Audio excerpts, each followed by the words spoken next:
Om Shanti. Good morning. आज प्यारे बाबा के 9 सितंबर 2022 के साकार महावाक्य हैं। वाणी का सार। मीठे बच्चे, जब तक जीना है तब तक पढ़ना है, सीखना है। तुम्हारी पढ़ाई है ही पावन दुनिया के लिए, पावन बनने के लिए। प्रश्न है, बाप किस गुण में बच्चों को आप सम्मान बनाने की शिक्षा देते हैं? शिक्षा बाबा की ऐसी है जो इस गुण में अपने जैसा बाबा बना देते हैं। उत्तर, बाबा कहते, बच्चे जैसे मैं निरअहंकारी हूं, ऐसे तुम बच्चे भी मेरे सम्मान निरअहंकारी बनो। बाप ही तुम्हें पावन बनने की शिक्षा देते हैं। पावन बनने से ही बाप सम्मान बनेंगे। तो जितना हम निराकार स्थिति का अभ्यास करते हैं, इतना हम निर्विकारी बनते हैं, और निर्विकारी आत्मा अहंकार मुक्त बनती है। तो सबसे पहले हम हमारे बिंदु रूप का अभ्यास करें। प्रश्न है दूसरा, जब बुद्धि अच्छी बनती है तो कौन से राज बुद्धि में स्वतः बैठ जाते हैं? अच्छी बुद्धि के बलबूते पे बुद्धि राज समझ जाती है। उत्तर है, मैं आत्मा क्या हूं, मेरा बाप परमात्मा क्या है, उनका क्या पार्ट है। नया ज्ञान, नया समय, नई जीवन, नया बाबा के साथ का रिश्ता, जिसे बहुत गहराई से समझना जरूरी है। आत्मा में कैसे अनादि पार्ट भरा हुआ है जो बजाती ही रहती है। यह सब बातें अच्छी बुद्धि वाले ही समझ सकते हैं। और अच्छी बुद्धि का अर्थ क्या है? अपने आप से अच्छी अच्छी मुरली में सुनी हुई बातों पर गौर करना। क्योंकि आत्मा इतनी अच्छी है कि वो आत्मा खुद ज्ञान के आधार पे अनुभव करे। जब परमात्मा इतना अच्छा है तो उसकी रचना भी कितनी अच्छी है। तो बाबा फिर रोज रोज हम बच्चों को ध्यान खिंचाते हैं, बच्चे स्वयं दर्शन चक्र चलाओ, है ना। हमें दोनों बात पता चल गई कि ये शरीर अलग है और मैं आत्मा इससे अलग हूँ। शरीर का अपना एक बाहर का जड़ संसार है, लेकिन मैं आत्मा अपने आप में एक संसार हूँ। तो मैं क्या हूँ और कैसे हूँ, अति सूक्ष्म मंथन करके अपने उस ओरिजिनल स्वरूप को अनुभव करना। तो इस पर स्वयं स्वयं ही ध्यान दे करके स्वयं को मित्र बना सकते हैं। ये शब्द तो भक्ति में आ चुका है कि आत्मा आपे ही मित्र है और आत्मा आपे ही अपने आप की शत्रु बन जाती है। लौकिक में हम संसार में क्या कहेंगे कि ये मेरा मित्र है, ये मेरा शत्रु है, या सामने वाला कहेगा तुम मेरे मित्र हो या शत्रु हो। पर यहाँ बाबा क्या बात कह रहे हैं, तुम अपने आप के शत्रु बन जाती हो आत्मा, अब तुम अपने आप की मित्र बनो। तो वो कैसे? इसके लिए फिर बाबा ने कहा, जब तक जीना है तब तक विद्यार्थी, विद्या अर्थ है ना, सीखने वाला खुद को मानना है। गीत है, धीरज धर मनुआ। ये जब बात करी ना आत्मा ने स्वयं से, तो स्वयं के मन को मित्र बना करके और इसे धीरज दे रही है आत्मा कि धीरज धर मेरे मन, तू जिस दुनिया में था ना, सुख की दुनिया में, अब वो तेरे लिए मेरे लिए दोनों के लिए आ रही है। तेरा भी मन भटकना अब बंद हो जाएगा और मैं भी मेरे दोनों राज्य पर राज करूंगी। तुम भी खुश रहोगे, तुम्हें ज्यादा कोई काम टेंशन का रहेगा नहीं, और मैं मेरे सिंहासन पर आत्मा बैठी रहूंगी। ओम शांति।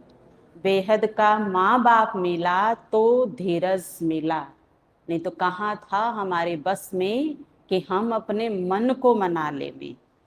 किसको धीरज मिला है? आत्माओं को, वा जीव आत्मा बच्चों को। आत्मा एक छोटी सी बिंदी है। दुनिया में एक भी मनुष्य नहीं जिसकी बुद्धि में हो कि आत्मा माना मैं एक बिंदी मिसल स्टार है। तुम जानते हो कि हमारी इतनी छोटी सी आत्मा में 84 जन्मों का 5000 वर्ष का पार्ट है।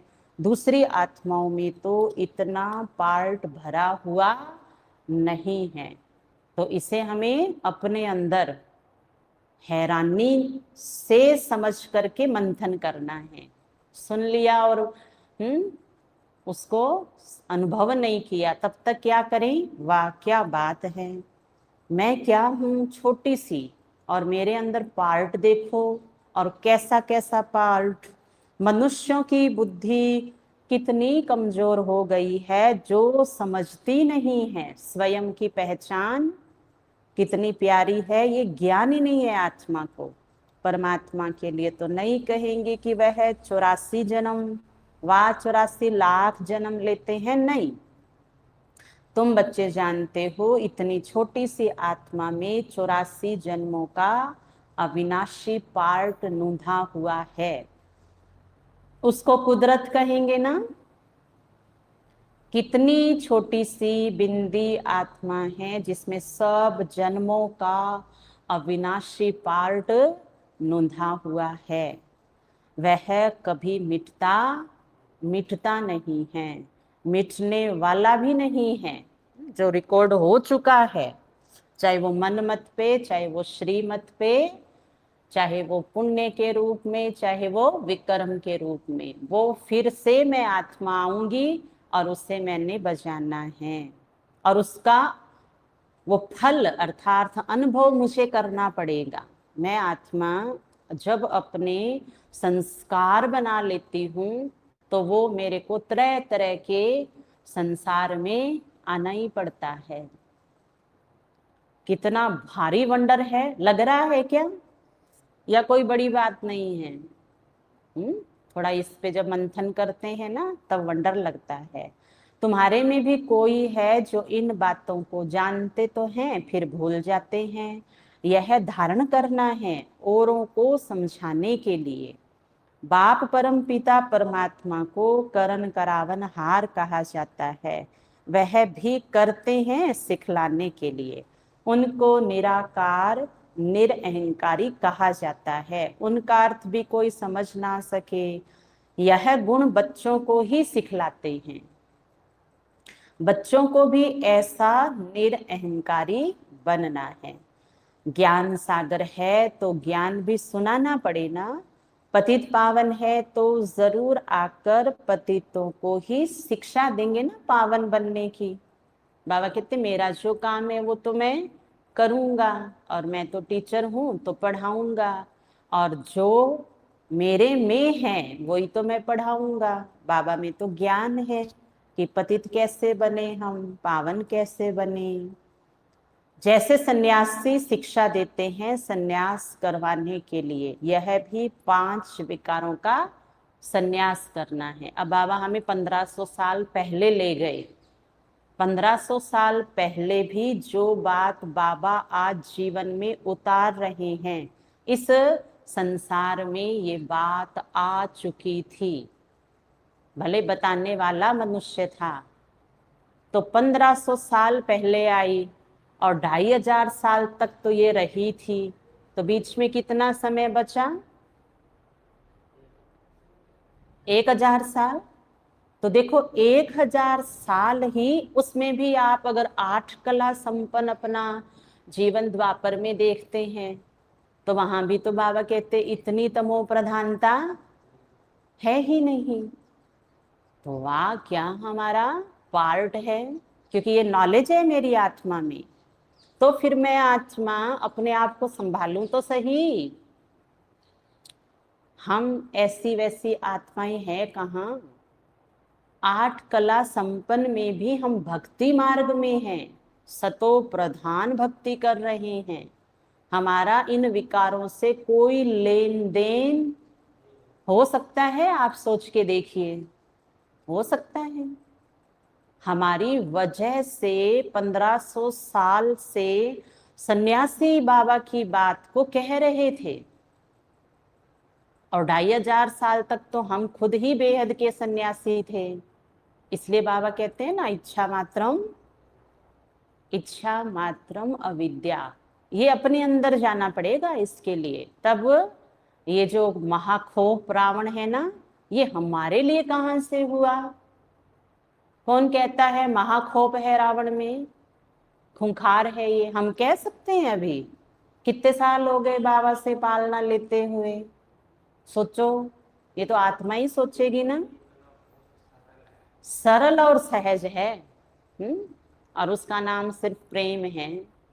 वो मेरी आत्मा का प्यारा सा स्वरूप, जो मेरा अपना रूप है। मैं तो हूं ही पवित्र आत्मा, मैं तो हूं ही प्रेम स्वरूप आत्मा, एकदम निश्चल, एकदम पवित्र, परमात्मा के योग्य मैं आत्मा हूं, परमात्मा के लायक मैं आत्मा हूं। अगर इसके ऊपर विचार करेंगे ना, तो देखो तमो प्रधानता कैसे गायब हो जाती है। तो अभी गायब नहीं हो ना, अभी तो मुरली सुननी है। माताएं सुन रहे हो ना? हाँ, पढ़ाई में तो बुद्धि को गायब नहीं करना है। गौर से सुनिए, 1500 साल से इस बात, हमारे जीवन की बात को अन्य आत्माएं आकर के प्रस्तुत कर रही है रंगमंच पे, और वो उसे अपने जीवन में कायम रखने के लिए बिना पवित्रता के सागर से सुने हुए और उसके ऊपर हठ और जिद से चल रही है। तो हमारे जीवन में फिर मुश्किल कहाँ हुआ? इसलिए गीत क्या था? राजयोग का राज जो जाने, राजा ही पद पाए। वो तो कोई राज नहीं जानते हैं।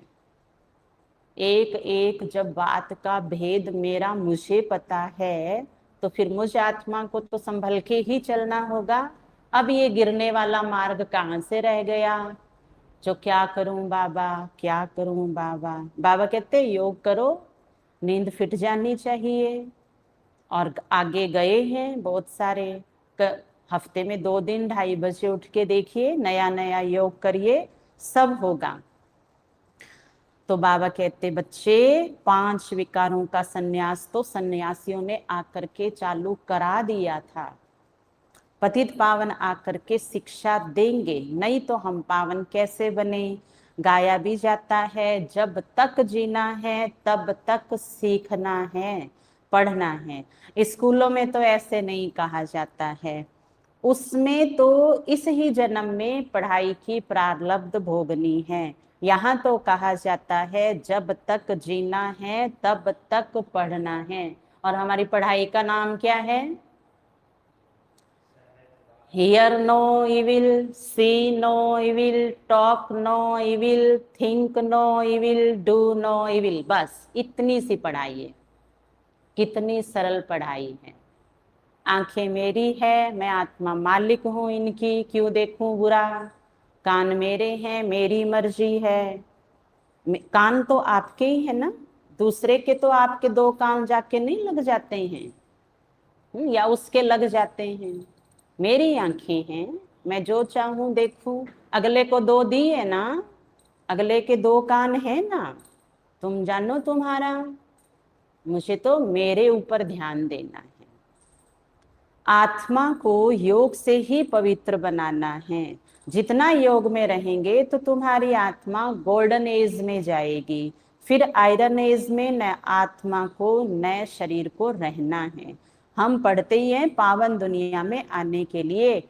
यह ऐसी गुह्य बातें हैं जो कोई कब समझा ना सके। और तो मनुष्य क्या क्या करते रहते हैं। साइंस घमंडी कैसी कैसी चीजें बनाते हैं। स्टार मून पर भी जाने का पुरुषार्थ करते हैं।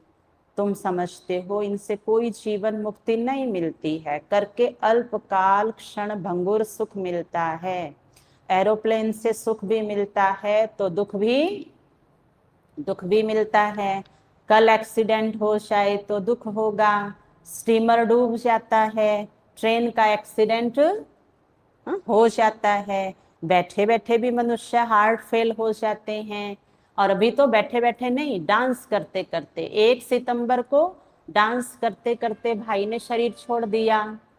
4 सितंबर को डांस करते करते, और एक गेटअप बना रखा था, रामलीला का कोई पात्र था, तो वो घूमते घूमते मैं स्टेज के ऊपर शरीर छोड़ दिया, हार्ट फेल हो गया। और कल 8 सितंबर को एक भाई राधा का रोल प्ले कर रहा था, 20 साल का युवा था, तो राधा का डांस करते करते जम्मू कश्मीर में स्टेज पर शरीर छोड़ दिया। कैसे? डांस करते करते। देखो बाबा ने कब कहा ये बात, ये बाबा की बात 62 की है, और आज हो रहा है। हर 4 दिन में 3 घटनाएं हुई है इंडिया के अंदर। हाँ देखो, तो बैठे बैठे भी मनुष्य हार्ट फेल हो जाते हैं, कुर्सी पर बैठे बैठे। वो भी हमने सुना हुआ है प्रैक्टिकल। सुख धाम तो है ही अलग, वहां सदैव सुख ही सुख है। इस दुनिया में जो भी सुख है वह है ही अल्पकाल काग विष्टा के सम्मान। जैसे विष्टा माना गंदगी, गंदगी जैसा सुख है। तुम बच्चों को भी बहुत अच्छी बुद्धि मिली है। मैं आत्मा क्या हूँ, मेरा बाप परमात्मा क्या है, उनका पार्ट क्या है, हमारा पार्ट क्या है।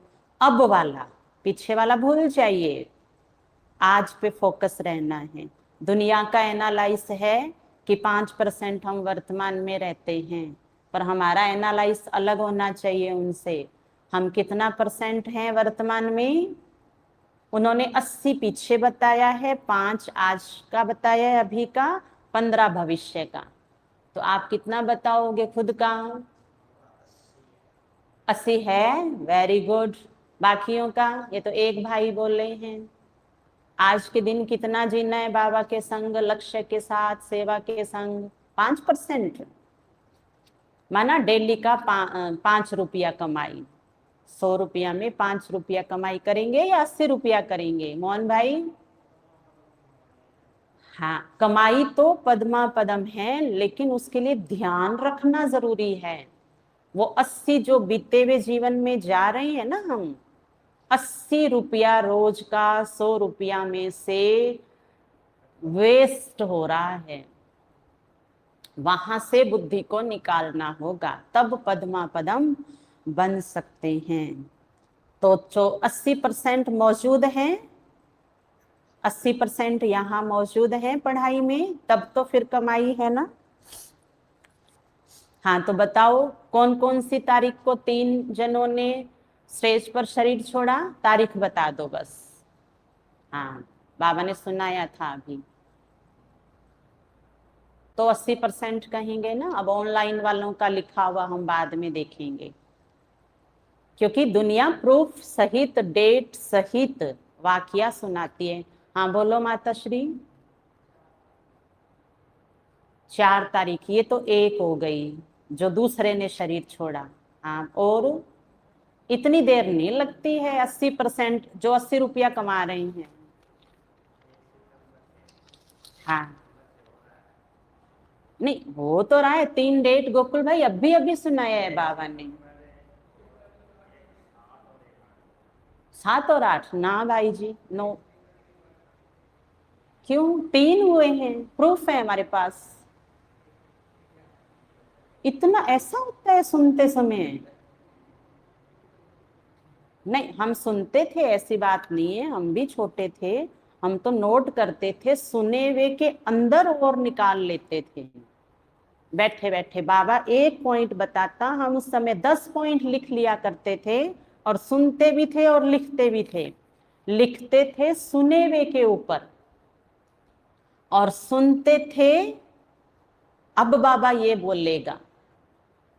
1 सितंबर, 4 सितंबर, 8 सितंबर, कितना अच्छा तो आंकड़ा है ये, भूलने वाला तो है ही नहीं। 80% आप मुरली में है ही नहीं। अब फिर से एक प्रश्न पूछेंगे आगे चल के। अब देखते हैं 100% कोई आएंगे ना, 2 पेन देंगे उनको बाबा के। ठीक है, अभी आज हाथों हाथ 2 पेन मिलेंगे, है ना। घर में 2 बच्चे छोटे हैं, 2 पेन काम आएंगे आपको, देखना। चलो चलें, अब आगे चलें। तुम बच्चों को बहुत अच्छी बुद्धि मिली है। मैं आत्मा क्या हूँ, मेरा बाप परमात्मा क्या है, उनका पार्ट क्या है, हमारा पार्ट क्या है, सारा बुद्धि में राज है। तुम बच्चों में भी सबके 84 जन्म नहीं कहेंगे, सब थोड़े ही सतयुग में इकट्ठे हो जाते हैं, इसलिए सबके पूरे 84 जन्म नहीं कहेंगे। मतलब बाबा का कहने का ये है कि सामने बैठे हैं हम सभी इकट्ठे, ऑनलाइन वाले भी हमारे साथ हैं, लेकिन हम साथ में नहीं आने वाले हैं। हम एक साथ नहीं आने वाले हैं, पहले जन्म में नहीं आने वाले सारे एक साथ। देख लो, अब बाबा ने बोल दिया है। चंद्रवंशी में भी पिछाड़ी तक आते रहते हैं, नहीं होंगे ये जो कई बार हम रमणीक चर्चा करते हैं ना, आपका महल हमारा महल आसपास होगा, आमने सामने होगा, अपन एक गार्डन में चला करेंगे सब मिल करके। बाबा कह रहे हैं नहीं, नंबर वार हो, ऐसा नहीं होगा। अब वृद्धि होती जाएगी, जन्म थोड़े होते जाएंगे। ये है ना विस्तार की बातें हैं। बुढ़ियों को पहले अलफ बे पक्का कराना है। सुना, बुढ़ी माताएं खुद की तो सारी तारीख याद रहती है घरों में। सुनो, बुढ़ी माताएं अलफ बे पक्का कराना है। अलफ माना बाबा, और रियल में ब्रह्मा बाबा ने ये शब्द बोला था, अलफ माना अब्बा। अब्बा, और बे माना बादशाही। ये तो बिल्कुल राइट बात है ना। स्वर्ग की बादशाही थी, भारत सारे विश्व का मालिक था, और कोई का राज्य नहीं था। जो रुद्र की माला बनती है वही फिर विष्णु की माला बन जाती है। ये ज्ञान तुम बच्चों को मिला है। आत्मा क्या है, परमात्मा क्या है, उनका रूप क्या है, क्या साइज है, ये सब बातें अभी तुम्हारी ही बुद्धि में है। कितनी छोटी सी आत्मा है। परमात्मा को भी भक्ति मार्ग में बहुत मेहनत करनी पड़ती है। हमारी जानकी दादी रोज कितना कमाई करते थे, और जानकी दादी जवान थे या बुजुर्ग थे? बोलो तो सही, बुजुर्ग थे ना। कितनी कमाई करते थे? सुना है ना, पूरे विश्व के अंदर मोस्ट मन की एकाग्रता में नंबर 1 आत्मा ऑल वर्ल्ड के अंदर। हाँ, वो व्यर्थ सोचती नहीं थी, और उनके आगे इतना व्यर्थ। एक अंग्रेज भाई आ जाए ना अगर आपके पास ज्ञान लेने, और उसको आपने राजयोगी बनाना है, एक ही अंग्रेजी बहन आ जाए, आप हक्के बक्के रह जाओगे, छोड़ के ही चले जाओगे कि ना बाबा ना। इनको बताना माना इनमें पहले से इतने गुण हैं कि वो तो मेरे में ही नहीं है, पहले तो मुझे धारण करने पड़ेंगे।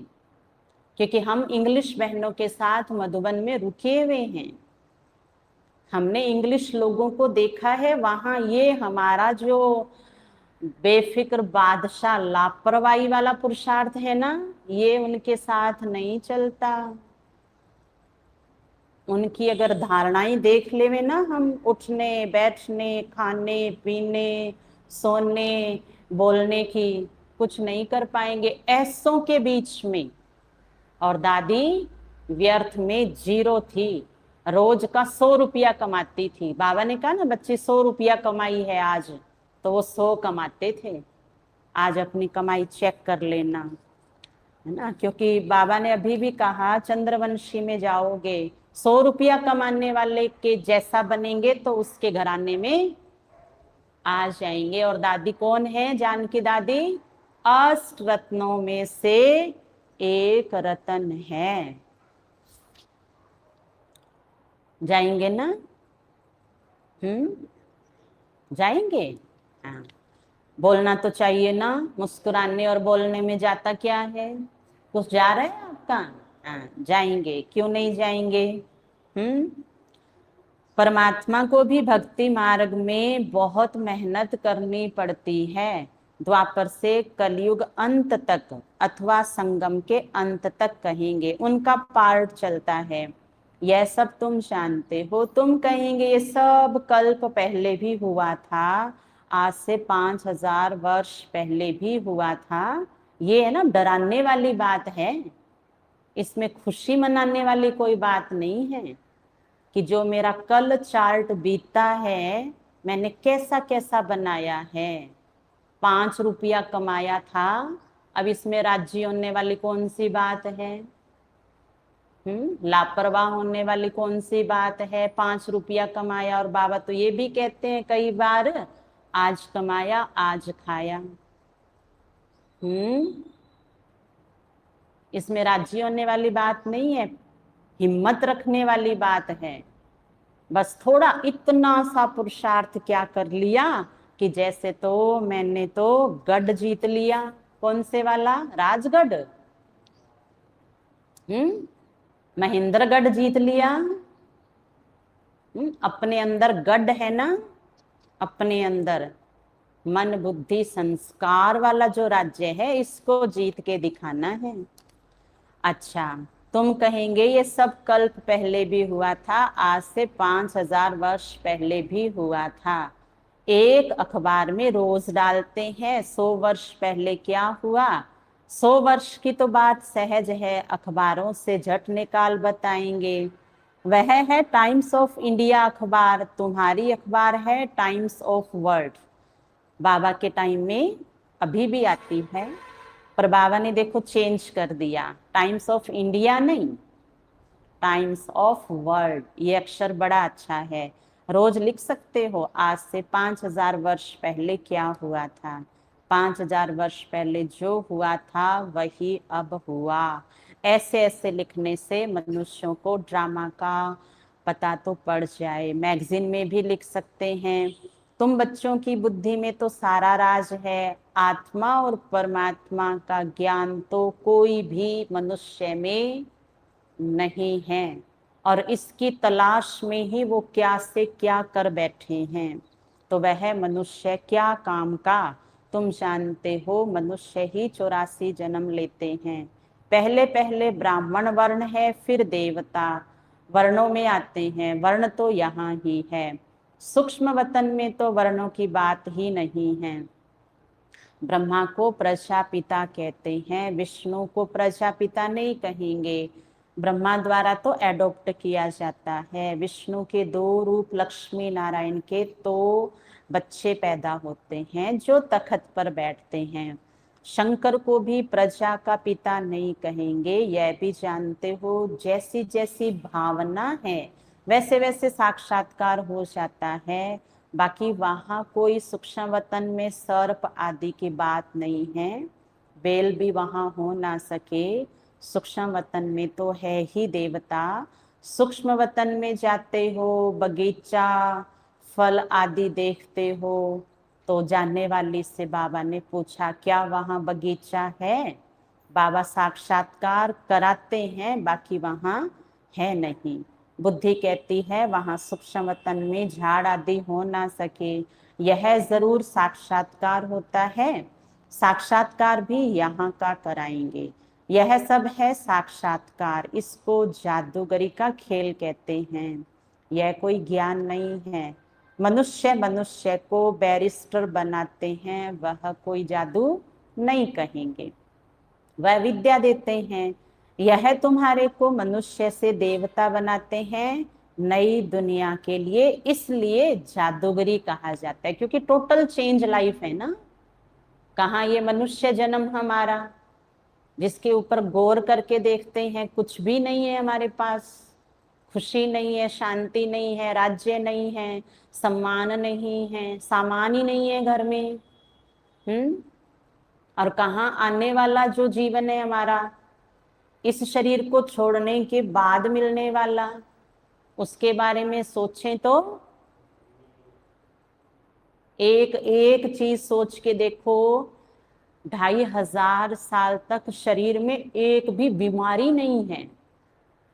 अब ये कोई सरल बात नहीं है ये, क्योंकि यहाँ बीमारियों से बिल्कुल मुक्त नहीं है, और वहां एक भी आपस में लड़ते नहीं हैं,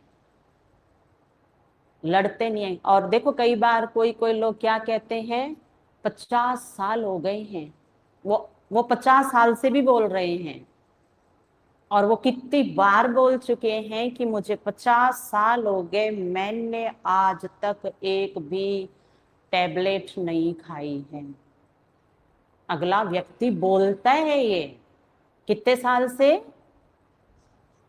50 साल से, और सुनने वाला 50 साल में कितनी खा गया। अब वो गौर करके देखे, वो नशे में कह रहा है, और वो तो बेचारा दवाइयों के नशे में रह रहा है, उसको कोई खुशी नहीं है निरोगी काया की, क्योंकि कितनी टैबलेट खा गया, अलमारी भरी पड़ी है उसकी। तो ये छोटी बात नहीं है, जीवन के अंदर बहुत बड़ी प्राप्ति है। शुभ कवरवैन, 2500 साल मैं आत्मा अपने साथ निरोगी काया में इस शरीर में जीती हूं।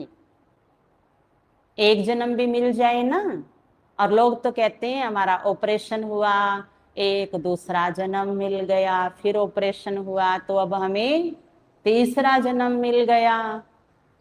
जैसे कि मैं तो स्वर्ग में आ गया। वैल्यू है, इतनी हमारे अपने आप की वैल्यू है, तो हमें क्या करना है, अपनी वैल्यू खुद बनाए रखनी है। तो बाबा कहते जादूगरी तो मैं करता हूं आप बच्चों पर, यह तुम्हारे को मनुष्य से देवता बनाते हैं नई दुनिया के लिए, इसलिए जादूगरी कहा जाता है। दिव्य दृष्टि की चाबी बाबा के पास होने के कारण उनको जादूगर भी कहा जाता है। वह कहते हैं कि गुरु की कृपा है, मूर्ति से साक्षात्कार हुआ, उससे तो फायदा कुछ भी नहीं। यहाँ तो मेहनत कर स्वयं वह लक्ष्मी नारायण सीताराम बन रहे हो। यहाँ तुम आए हो सूर्यवंशी चंद्रवंशी डिनाइस्टी के रजवाड़े बनने। पहली मुख्य बात है, कोई नया आता है उसको बाप का परिचय दो। ब्रह्म तत्व महतत्व है। शिव बाबा निराकार को कोई ब्रह्म तत्व नहीं कहेंगे, एक एक अक्षर का अर्थ है। तुम ईश्वरीय बच्चे हो, ऐसे नहीं कि सब ईश्वर के रूप हैं, यह बाप बैठ समझाते हैं। बाकी साक्षात्कार आदि की तो चिट चैट है, इनकी आश नहीं रहनी चाहिए। समझते हैं अब खुद बाबा आया है तो साक्षात्कार करा देवे, परंतु यह सब है फालतू। फिर साक्षात्कार न होने से ना उम्मीद हो पढ़ाई छोड़ देते हैं। साक्षात्कार में प्रिंस को देखते हैं तो समझते हैं हमको यह बनना है, खुशी हो जाती है। बहुत करके प्रिंस का ही साक्षात्कार होता है। अगर विचार किया जाए तो मुकुटधारी तो सब बनते हैं, मेल फीमेल में फर्क नहीं रहता है। सिर्फ फीमेल को लंबे बाल है, थोड़ा शक्ल में फर्क है। आत्माएं कितनी हैं, एक का नाम रूप न मिले दूसरे से। आत्मा में अविनाशी पार्ट है जो कभी बदल नहीं सकता। कैसे वंडरफुल खेल बना हुआ है। आत्मा को अनादि पार्ट मिला हुआ है। बाबा कितना सहज करके समझाते हैं। सिर्फ त्रिमूर्ति चित्र के सामने जाकर बैठो तो बुद्धि में सारा चक्र आ जाएगा। कि ये शिव बाबा है, ये ब्रह्मा है जिससे ब्राह्मण रचते हैं, अभी कलयुग है, फिर सतयुग आना है। चित्र के सामने खड़ा होने से जैसे कि सारे विश्व का खेल बुद्धि में आ जाता है, कैसे चक्र फिरता है, खेल में कौन कौन है, सब मालूम पड़ जाता है। रोज चित्रों को देखते रहो, विचार सागर मंथन करते रहो। ये नरक है। बाबा कहते जो चित्र तुम्हारे सामने आते रहते हैं ना, ये क्या है? जैसा देखेंगे वैसा सोचेंगे और वैसा मन कहेगा चलो अब कर लेते हैं। तो क्या दिखाएंगे? चित्र प्रदर्शनी के चित्र दिखाएंगे। विचार सागर मंथन करते रहो। ये नरक है, ये स्वर्ग है, ये संगम है। कितना सहज है। रोज प्रैक्टिस करने से बुद्धि में रोशनी आ जाएगी। आज के दिन बाबा ने कहा मैं इनको सेवा में कैसे भेजूं। ब्रह्मा बाबा बोल रहे हैं कि तुम्हारी तो समझाने की प्रैक्टिस नहीं है, तो तुम सेंटर में जाके क्या करोगी। फिर बाबा ने कहा जमुना बच्ची, आप आज इनको समझाओ तब तो मैं भेजूं। ये बात आज बाबा ने बोली है। तो फिर बाबा कहते हैं ना कि ब्राह्मणियों को बोलते हैं कि इन माताओं को सिखाओ, तब तो ये सेवा में जाए। और सेवा बिना तो खुशी खुशी नहीं मिलती है। रोज प्रैक्टिस करने से बुद्धि में रोशनी आ जाएगी। लक्ष्मी नारायण राधे कृष्ण के लिए भी लिखो। ब्रह्मा द्वारा सतयुग का वर्षा मिलता है। लक्ष्मी नारायण को यह प्रारब्ध कैसे मिली? जरूर संगम का ही होगा, जब ऐसे कर्म किए हैं। अंतिम जन्म में पुरुषार्थ से उन्होंने यह प्रारब्ध पाई है। ऐसे ऐसे ख्याल बुद्धि में आने चाहिए, फिर चित्रों की भी दरकार नहीं रहेगी। बुद्धि में सारा राज आ जाएगा। शक्ति स्वरूप वरदानी मूर्त बन जाएगी वो आत्मा, और उसके अंदर ही वो पूरा विराट रूप दिखेगा। उसमें वो ब्राह्मण रूप दिखाई देगा, जो कलयुग के ब्राह्मण, कलयुग के देवता विराट रूप में दिखाया हुआ भी नहीं है। अच्छा, अब बताओ बाबा क्या बोले। तुरंत बोले, तुरंत बताओ बाबा ने क्या कहा। बुद्धि है यहाँ? अच्छा बताओ फिर।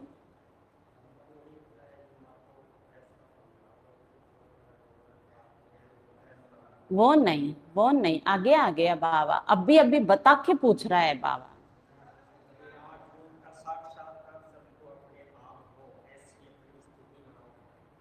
उनको अपने आप ना हो, आपके द्वारा उनको हो, जो चित्र की जरूरत ना पड़े। हम्म बुद्धि यहाँ नहीं है, सिर्फ ये पिंजड़ा बैठा है यहाँ, कोई ना बुद्धि यहाँ है। वो भूतनाथ बैठा है सामने, उसके कौन से बच्चे बैठे हैं? फिर शमशान घाट में बैठा है क्या बाबा? कभी देखा है कि किसी भी सेंटर का नाम है शमशान घाट, वहां भूतनाथ बैठा है? लेकिन उसके बाद बहुत अच्छी बात बाबा ने बोली। पहले बाबा ने कहा चित्रों को देखो, चित्रों के जैसा बनो। फिर बाबा कहते जब आपके चरित्र में चित्र के गुण आ गए तो आप विराट बन गए। दूसरे को अब आप दिखाओ अपने अंदर सब कुछ, उसे चित्रों से नहीं समझाओ। अब 1 मिनट आप सोच के देखो, आपके सामने गुलजार दादी का फोटो रखा हुआ है आपके सामने, तो क्या और चित्रों की जरूरत है अगले को? बताना नहीं आया तो बाबा इसलिए तो कह रहा है प्रैक्टिस करो बच्चे। आपको विराट रूप जो भक्ति का है ना, उसमें 4 वर्ण हैं, लेकिन मेरे अंदर कितने हैं? ये तो बाबा ने बताया, 5 वर्ण है मेरे अंदर। मैं ब्राह्मण हूँ चोटी, तो जब मैं ब्राह्मण चोटी हूँ यहाँ सदा रहूंगी तब तो दर्शन कराऊंगी। मैं हूं ही नहीं नीचे, मैं आत्मा सतो प्रधान भी नहीं हूं, मैं आत्मा सतो भी नहीं हूं, रज्जो भी नहीं हूं, मैं आत्मा तमो हूं ही नहीं। कौन हूं मैं आत्मा? केवल और केवल ब्राह्मण चोटी संगम पर ही रहती हूँ। हाँ हाँ, बस यही है मेरा संसार, और कोई संसार नहीं है। ये चीज बाबा ने बोली। अब याद रखना, आगे वैसे ड्रामा अनुसार शब्द आ रहा है जो थोड़ी देर पहले यहाँ दिख रहा था बाबा को। क्या दिख रहा था? सतयुग में हम सुख का पार्ट बचाएंगे, इतने जन्म लेंगे, शमशान में भी जाकर किसी को समझा सकते हो। आ गया ना शब्द? जब तक मुर्दा जल जाए तब तक बैठ सत्संग करते हैं, तुमको वहां कोई नहीं रोकेगा। बोलो आओ तुमको हम समझाएं, सुनकर बहुत खुश होंगे। पर बात करने वाले बहुत समझदार सयाने चाहिए। कहाँ भी जाकर तुम समझा सकते हो। समझाते तो बाबा बहुत अच्छी तरह है। तुम्हारे कच्छ में सच है, बगल में मनुष्यों के कच्छ में झूठी गीता है, तुम्हारे बगल में सारे विश्व की हिस्ट्री ज्योग्राफी है। श्री कृष्ण के चित्र पर भी तुम अच्छी तरह समझा सकते हो। बाली है ना, बाली, उसने क्या कर लिया था? अब याद करो भक्ति मार्ग का। बाली ने रावण को अपने बगल में अपने रख लिया था। रावण को उसकी कैद से छूटना पड़ा था। अब बताइए, क्या रावण शक्तिशाली है? मैं आत्मा बलवान हूँ। क्या कर देना है? जैसे नींबू को निचोड़ते हैं ना, नींबू वाले सेट में निचोड़ते क्या होता है? सारा रस निकल जाता है। ऐसे क्या कर देना है रावण का? हाँ हाँ, उसकी चटनी बना देनी है, कहने का। उसने क्या किया? अपने बगल के अंदर कई सालों तक बताया है। तो ये यहाँ का यादगार है। रावण को पींच के, अब देखो यही शब्द आता है ना, पींच के क्या कर देना है? कुचुम्बर निकाल देना। तुम्हारे बगल में सारे विश्व की हिस्ट्री ज्योग्राफी है। श्री कृष्ण के चित्र पर भी तुम अच्छी तरह समझा सकते हो। इनको श्याम सुंदर क्यों कहते हैं? आओ तो हम आपको कहानी सुनाएं, सुनकर बड़े खुश हो जाएंगे। भारत गोल्डन एज था, अब पत्थर एज है, सांवरा हो गया है। कृष्ण अंतिम जन्म में काम चिता पर बैठने से काला मुंह हो जाता है। तो ऐसे ऐसे समझाने से तुम बहुत कमाल कर दिखा सकते हो। तीनों चित्र भल साथ में हो, एक चित्र पर समझाकर फिर दूसरे चित्र पर समझाना चाहिए। बहुत सहज है, सिर्फ पुरुषार्थ की बात है। टाइम तो बहुत है, सवेरे मंदिरों में चले जाओ। आओ तो हम तुमको लक्ष्मी नारायण की जीवन कहानी सुनाएं। भक्ति मार्ग में यज्ञ तप तीर्थ आदि करते करते तुम एकदम कोड़ी मिसल बन पड़े हो। फिर शास्त्रों ने क्या सहायता की? हम आपको सच बतलाते हैं तो सच ही सहायता करते हैं। अच्छा, मीठे मीठे सिखिल दे बच्चों प्रति माता पिता बाप दादा का याद प्यार और गुड मॉर्निंग। रूहानी बाप की रूहानी बच्चों को नमस्ते। हम रूहानी बच्चों की रूहानी बाप दादा को याद प्यार गुड मॉर्निंग, नमस्ते नमस्ते नमस्ते। मेरे बाबा, मीठे बाबा, प्यारे बाबा, आपका शुक्रिया, बहुत बहुत शुक्रिया। धारणा के लिए सार, पढ़ाई पर पूरा पूरा ध्यान देना है। बाकी साक्षात्कार आदि की आश नहीं रखनी है, ना उम्मीद बन पढ़ाई नहीं छोड़नी है। चित्रों को देखते विचार सागर मंथन कर हर बात को दिल में उतारना है। ज्ञान की बात को दिल में उतारना है। राजयोग की तपस्या करनी है। वरदान, अपने मस्तक पर सदा बाप की दुआओं का हाथ अनुभव करने वाले विघ्न विनाशक भव। तो आज आज सारा दिन क्या करेंगे?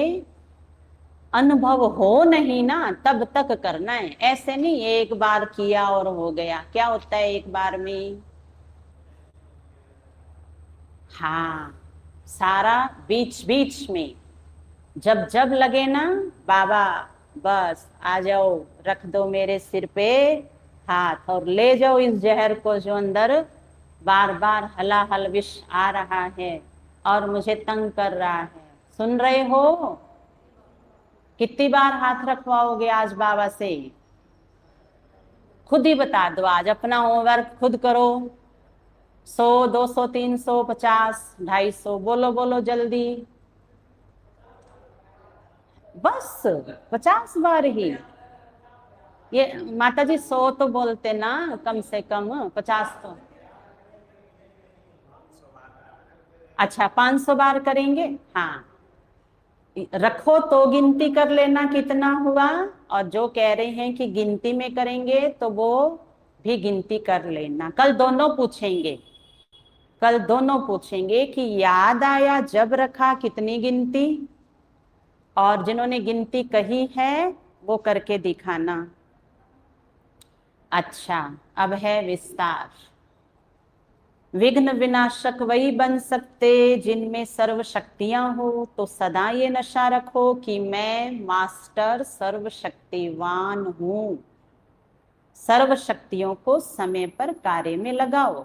कितने भी रूप से माया आवे, 8 रूप है ना उसके, समाना नहीं आता है तो वो विस्तार के रूप में आती है। विस्तार नहीं करना आता तो वो सार बन के आती है। समेटना नहीं आता है तो वो फैल के आती है। सहन करना नहीं आता तो वो सहन ना हो ऐसी बात लेके आती। 8 रूप तो उसके फिक्स हैं। तो कितने भी रूप से माया आवे, लेकिन आप नॉलेजफुल बनो। बाप के हाथ और साथ का अनुभव करते हुए कंबाइंड रूप में रहो।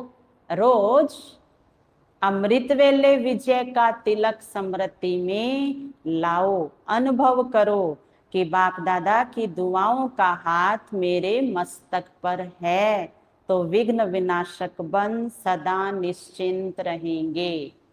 देखो बाबा ने होमवर्क में असली बात बता दी कि मैं पहला सर पे आपके हाथ रखता हूं मेरी मर्जी का। और वो समय कौन सा है? बस वहां से शुरू होता है। आज कर लिया था अमृत वेला? सच्ची सच्ची, सच्ची सच्ची? नहीं, 5 मिनट कोई अमृत वेला नहीं होता। आधा घंटे से कम मत मानो ना। है तो 1 घंटा, आधा घंटे से कम नहीं। हाँ, अमृत वेला तो 2 बजे से 4:45 तक होता है ना। और 4:45 वाला अमृत वेला तो कभी नहीं होता है। पूरे जगत में कोई विज्ञान की किताब भी पढ़ लो, वैज्ञानिक भी कहते हैं कि अमृत वेला का टाइम ये वाला है, 4:45 से पहले। आप अगर 5:30 उठ के और कहते हो बाबा गुड मॉर्निंग, बाबा कहेंगे बच्चे ये बासी गुड मॉर्निंग है, अमृत वेला तो गया। स्लोगन है, सेवा द्वारा अविनाशी खुशी की अनुभूति करने और कराने वाले ही सच्चे सेवाधारी हैं। अच्छा, ओम शांति।